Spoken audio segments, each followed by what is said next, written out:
Hey guys, this is Mr. V, and this is APES topic 4.5, Global Wind Patterns. So if you look right here, the Earth has wind patterns mainly because our atmosphere is held down to it by gravity. And what happens is that our Earth is rotating, so the air is circulating. But the other thing that's causing a lot of these patterns for wind is going to be the heating and the cooling changes. Because what happens is as the sun warms air, it rises, okay? And then as it gets cooler, it begins to fall. So that leads to these common patterns that are pretty um, uniform as you go across the globe. So like for example, you can see here the northeast trade winds in the center of the picture next to those Hadley cells. Those trade winds are some of the reasons why explorers ended up kind of in the southern and Central American part of the world when they came over from Europe over to the Americas. So that's definitely something that we can see historically, but those patterns happen because of a couple of main points that occur pretty often.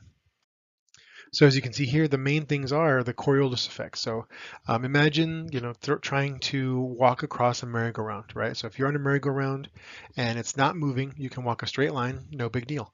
But if someone is spinning that merry-go-round as you are trying to walk across, you may be feeling like you're walking in a straight line, but because that merry-go-round is spinning, you're curving that distance. So that's what happens with the Coriolis effect. Instead of air moving directly from the equator as it is warmed up to the northern latitudes and then cooling off and falling, instead it curves on its way over there, and that's what causes that. So you see kind of a clockwise turn in the northern hemisphere and a counterclockwise turn in the southern hemisphere. And so these global wind patterns occur because of that heat. So not only is the Earth spinning, but that heat is warming that air up and it's rising. But as the atmosphere gets thinner, as we talked about in the last video, the atmosphere gets thinner and less dense and it gets away from that center. So it starts to cool off and then it falls back down into these Hadley cells. So much like when we're talking about plate tectonics with those convection currents underneath the ground, there are now convection currents in the atmosphere moving that air forward. And that's why you tend to have these wind patterns that are pretty stable and pretty constant, just minus a couple of differences, which we'll talk about later. And so these are pretty predictable. I mean, minus some big changes like an El Nino or La Nina event, these wind patterns are pretty common.